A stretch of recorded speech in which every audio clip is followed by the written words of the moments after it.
Namaskar and welcome to In Focus. The recent criticism of the behavior of Rashtrapati Bhavan in the UP crisis by former Prime Minister Chandra Shekhar has created a storm of controversy. Why did he do it? What were the things that concerned him? And were there other ways of handling this tricky situation? Those are three of the questions I shall put today to Mr. Chandra Shekhar. Mr. Chandra Shekhar, you called a press conference to criticize the behavior of Rashtrapati Bhavan during the recent UP crisis. Now, this is a very unusual step for a former Prime Minister to take. Why did you take it? The fact is that I have written a letter to the President which I have not released to the press because during last 3 decades I have never said a word about my meeting with any President or Prime Minister. Just I said that I was not in bed because of my illness. I did not follow the happenings in Uttar Pradesh. But what agonized me most, that a day before when the leader of the BJP met the Prime Minister just out of the Rashtrapati Bhavan, he made a statement before the media that President is going to write a letter to the Prime Minister. And next day in the morning, I read in the papers that President has asked whether the governor of UP should remain in his position or not, and such a letter has been written. So were you suggesting that the President was influenced by Mr. Vajpayee? No, I don't say that, but I have written, I have told the President that nobody can question the authority of the President to advise the Prime Minister, nor even suggest something. President has every right, but leakage of President letter at a crucial time when the two contending parties are trying to prove their majority does not augur well for our democracy. Let's take some of the issues you've raised one by one.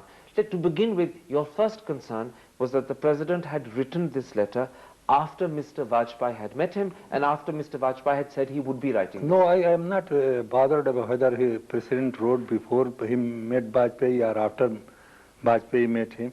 My only concern is if Mr. Vajpayee knew from the President that he is writing some letter, he should have not told it to the media. So in other words, it was Mr. Vajpayee who behaved wrongly.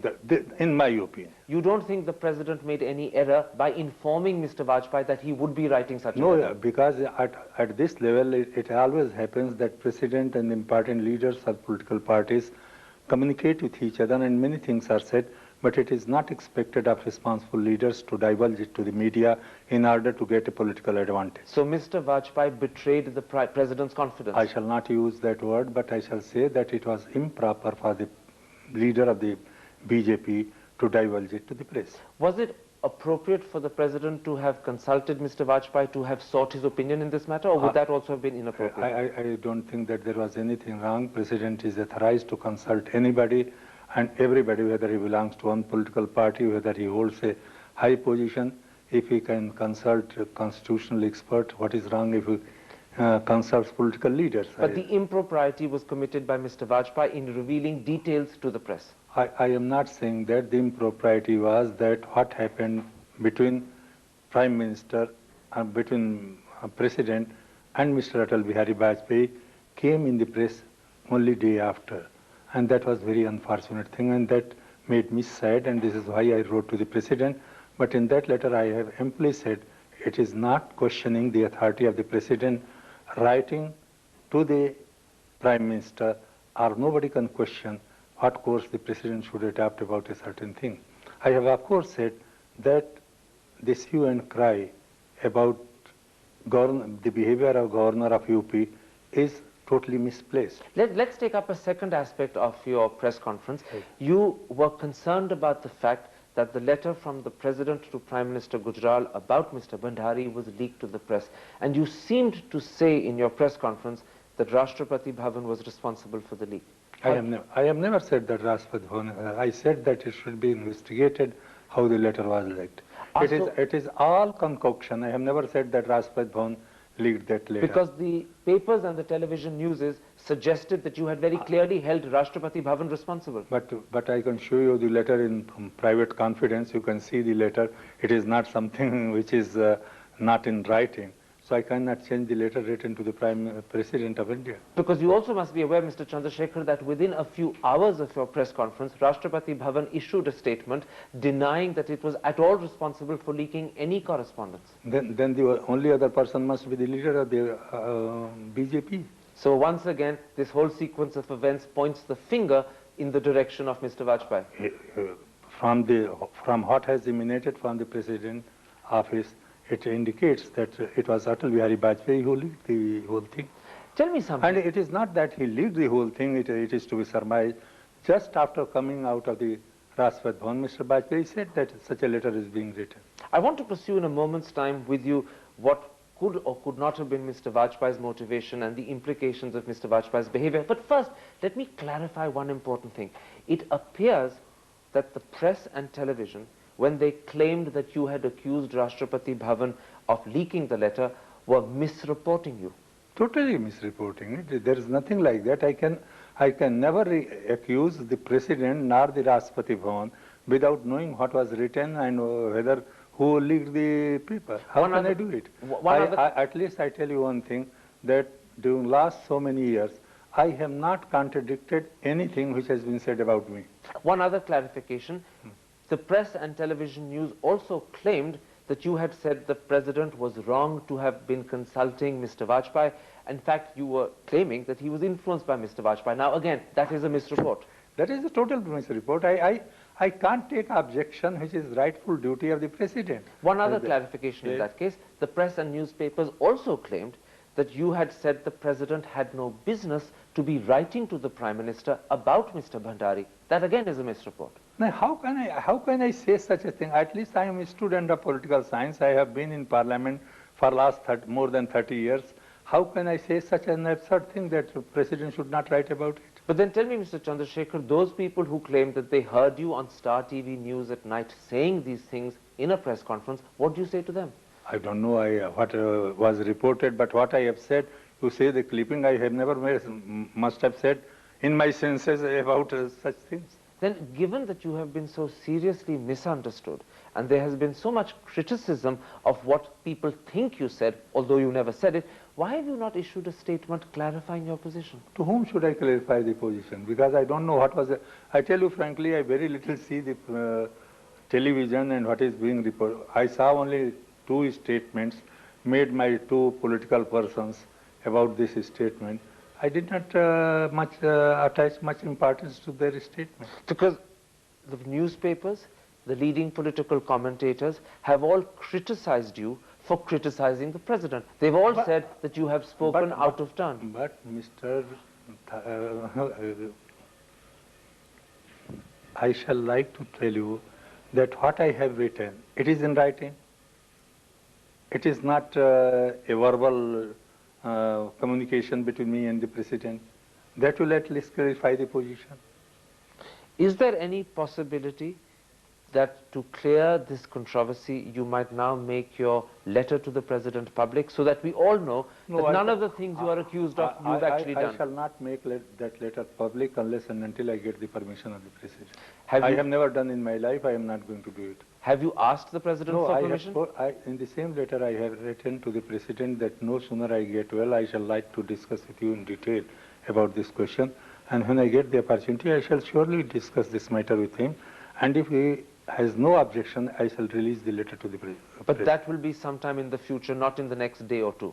It may be in a day or two, because tomorrow I may go to the President House to have that Bharat Ratna ceremony of C. Subramaniam. So in fact, this whole issue could be cleared as early as Sunday or Monday? No, I don't know whether President will agree to that or not. It depends upon him.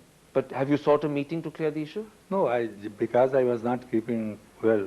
Just now I got the news that I am invited for that ceremony. So I shall send a request to the President that if he can spare few minutes after or before the ceremony, I shall surely talk with him. In which case, let me come briefly to the role played by the leader of the opposition. He still is leader of the opposition, Mr. Vajpayee.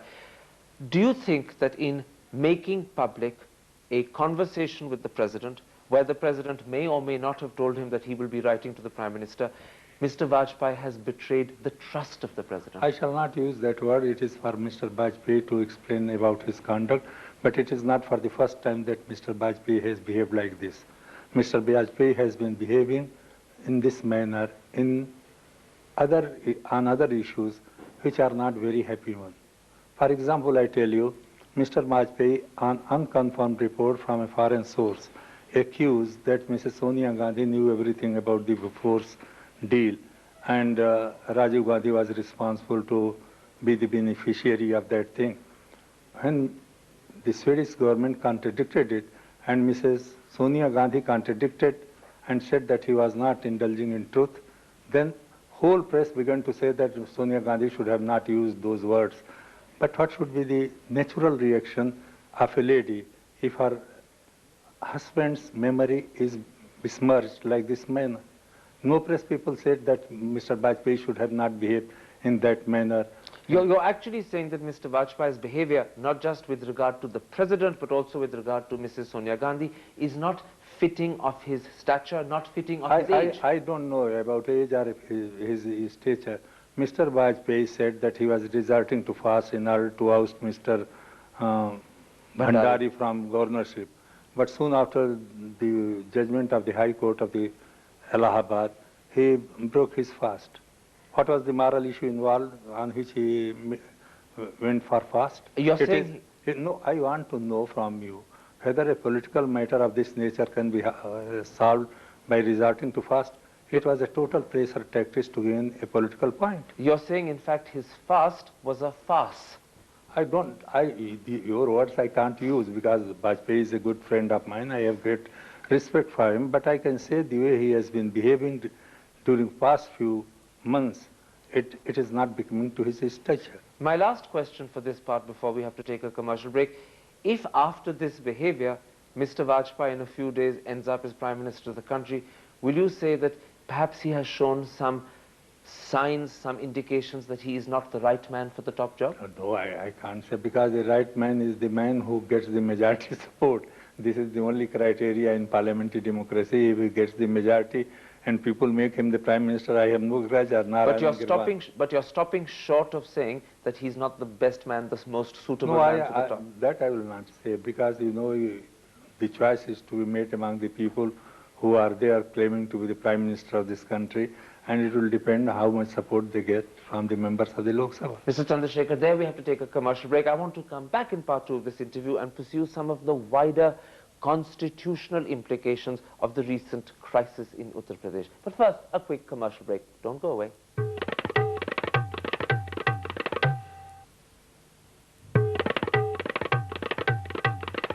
Welcome back to our interview with former Prime Minister Chandra Shekhar. Mr. Chandra Shekhar, I want now to talk about what I call the wider constitutional implications of what happened in UP. But before I do that, let me ask you a couple of questions about the way you've been misunderstood. Given the way the press has misunderstood you, given the way you've been criticized for things that you now tell me you've never said, do you regret holding the press conference? No, not at all, because at least certain facts which were very vital in my opinion were known to the people. The press, howsoever distortions they can make, they have not been able to touch my personality for the last 20 years. They are not going to damage it anymore. So it is not for the first time that I have been misreported by the press or misrepresented by certain people who are interested that Chandra Shekhar should not be in politics. Okay, I understand your position. Let me ask you a slightly different question. Yes. Do you regret that as a result of your press conference, and you didn't intend this, but the presidency has come into controversy? Do you regret that? I don't think so. That because of my statement, as reported in the press, not press, in the media, who were present there, any disgrace has been brought to the presidency, because there was nothing in it. So you have no regrets about anything that has happened? Certain people are making comments out of the way. That for that I am not responsible. Not my press conference is responsible for that. Because many people say that if a former prime minister, a former head of the executive, was concerned about these very important but tricky matters, perhaps he should have had a quiet word with the people concerned rather than going public. That is true. I agree with you, and that was the only purpose of my writing letter to the president. The only thing I said, that the hue and cry being raised about certain issues in Uttar Pradesh are being given publicity out of proportion without understanding the reality on the ground. No, I suppose the comment people are making is that having written the president a confidential letter, you should have left the matter there. You shouldn't have had a press conference as well. No, it is not. It is not that simple, because I think greater issues are at stake. The way certain wings of the state are behaving, the way the speaker's office is being misused, the way the whole manipulative politics is being played in Uttar Pradesh, I could have not kept quiet on that. Okay, you raised this question about greater issues being at stake. Let's turn to those, because many of these greater issues are constitutional. What do you think of the role of the Prime Minister in the recent government crisis in UP? Do you think he behaved in a way fitting of the high office he holds? No, that is a very difficult question for me to answer, because I don't know what was the information before the Prime Minister. And on that information, his reaction will depend, because there is not always that a Prime Minister should immediately react because certain people want that he should react on certain issues. Let me put to you why I asked this question. Yeah. The press said that when this issue happened, instead of staying in Delhi, instead of making himself available to the president, the Prime Minister went away campaigning. They said he was ducking the issue. I don't think so. I can't blame Prime Minister. He might have got more important business to do, because what may be important for the press and certain media people may not be important for the Prime Minister. They said that Prime Minister always is not guided by the importance being attached by the media. And a Prime Minister who is guided only by the media opinion, he is not worth to remain a Prime Minister. But the point that essentially the papers were making is that one looks to our Prime Minister for not just political leadership, but for moral leadership. And at this moment of crisis, Mr. Gujral let the country down. I have not been able to understand what was the moral issue involved in the whole matter, and what moral issues is being agitated today. Where is the morality in question in all this debate? You're saying this? No, the way the Kalyan Singh government was formed, was it a moral exercise in politics? The way this government has survived this vote of confidence, is there any iota of morality or ethics or political behavior or decency in public life? So you're saying what people are talking about morality and ethics, those people are talking, they are just indulging in hypocrisy. You're saying this is all political expediency? This is not political expediency. It is the worst type of political manipulation which the country is facing today. And in this situation, if certain people are keeping quiet because of certain restraints on them, I don't think they are to be blamed. Let me put to you one issue that Mr. Vajpayee raised. He said that he contacted the Prime Minister and he was told that the Prime Minister was taking a walk in the garden and the Prime Minister never returned the call. How can I answer this question? It is between the relationship between the two persons. I think Mr. Vajpayee and Mr. Gujral are on quite friendly terms, and I have never received this type of reply from Mr. Gujral. So how can I comment on this? This is a totally personal question between Atal Bihari Vajpayee and Mr. I.K. Gujral. Let me put it like this. Are you worried that during this difficult and tricky election, even before the results are out, even before the voting is finished, the high offices of this land have suddenly begun to show differences, disagreements, even quarreling with each other? Does that worry you? That is exactly not only quarreling, they are not discharging their duty properly. They are not conscious about their responsibility to the nation, and they are not worried about the future challenges that the nation is going to face tomorrow. They are just living in today's, and they are trying to place themselves in important position by using methods which are of dubious nature. Mr. Chandra Shekhar, you're also saying that a man who could be the Prime Minister of India in a week's time is indulging in petty politics. I don't know who is going to be in a week's time. You are presuming too much. I don't accept that presumption. Okay, but you're still saying that Mr. Vajpayee is indulging in petty politics, meaningless petty politics. No, I don't say I don't say Vajpayee, but the BJP, the way it is conducting election campaign, has nothing to do with the national problems or the future of this nation. Let's come to the last major aspect of this crisis in UP, the role played by the judiciary. Now, when the Kalyan Singh government was in trouble, A petition was filed in the Allahabad High Court, and within 2 or 3 days they gave their verdict. 2.5 years ago, when the Mulayam Singh government was in a similar situation, they filed a similar petition, but even today there's been no verdict. Does that sound unfair? No, but if I say that it is unfair, then people will say that I am criticizing judiciary. Not only this, 5 months before, certain members of BSP, Bahujan Samaj Party, defected.